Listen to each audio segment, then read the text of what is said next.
My name's Jeff, and I love beer. I don't just mean that I love to drink it though. I mean I'm passionate about the history of beer, how it's made, and what's in store for the future of beer.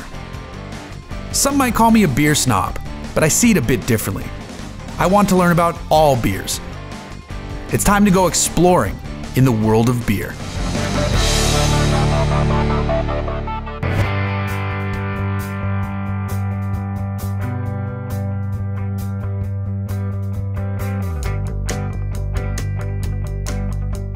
Standing outside an office building, people are going to work. None of this screams beer. Well, you shouldn't scream in public anyway, because you'll probably get arrested.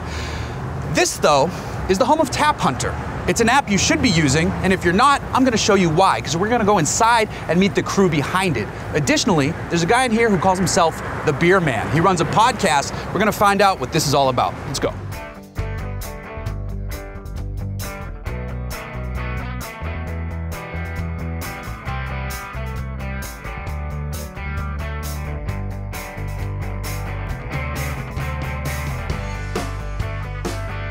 Melanie, thank you so much for meeting us here. Thank you. You are the co-founder. That's correct. What made you go into the world of beer?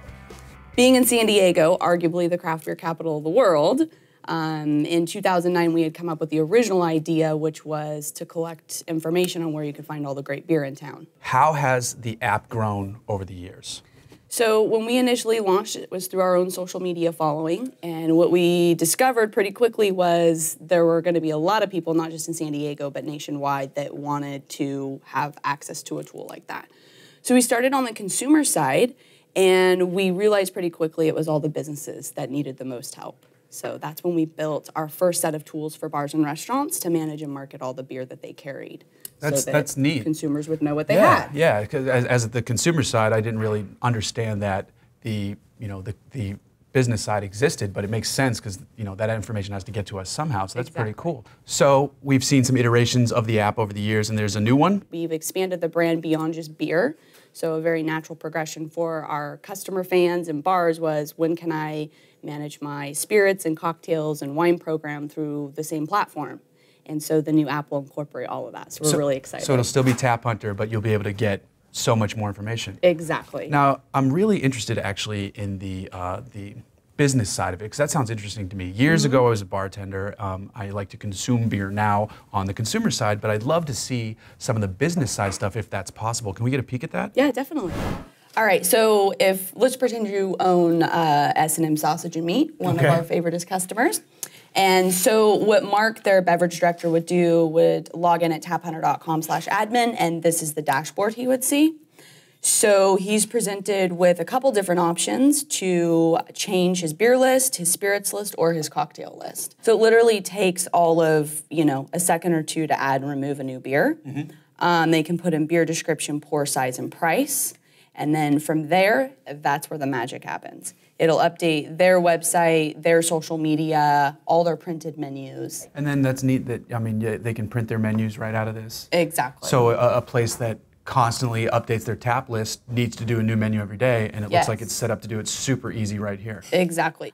Before that, they're trying to manage this in Excel or Photoshop or whatever else it is. So every time a keg changes, there's about 20 other things they have to do, and we streamline that whole process. So we save them a couple hours a day and being able to manage and market their beverage program. That's fantastic. So all the data that is in our app for the consumer, we get from the bars. They feed us all the information and we push it out. It's awesome. So, you are a very necessary middleman between the consumer and the business owner, but the service you're providing on both sides, you're not just handing off data. It seems like it's much more than that. Exactly. The back end stuff for the business is huge. You can create your own activity feed around the segments that you like. So if you're really into beer and spirits, but maybe not wine, or maybe you're not that into beer, but you love spirits and you want to follow specific styles of whiskeys, then you'll get an activity stream in the app that'll tell you where those are around you.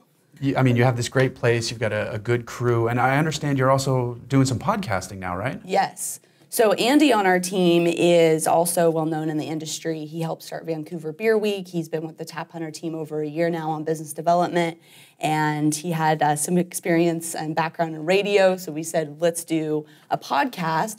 but from the business side of it, which Okay. he's really versed at. He's been in the industry for a really long time. If he's around, I'd love to meet him. Definitely. There's a lot of beer and beverage podcasts out there, but they're all about tasting notes, and it's 4 guys sitting around drinking beer and talking smack. Right. And I don't listen to those podcasts because there's really nothing there for me.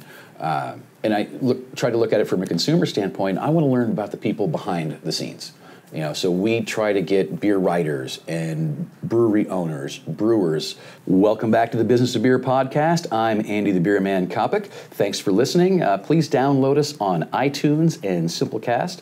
And as always, please rate and review. We like to know what you think. We're finishing this with some beer because this is the Beer Snob show. And what better way to leave San Diego than some having delicious beer? Absolutely. Another cheers, another cheers. There we go.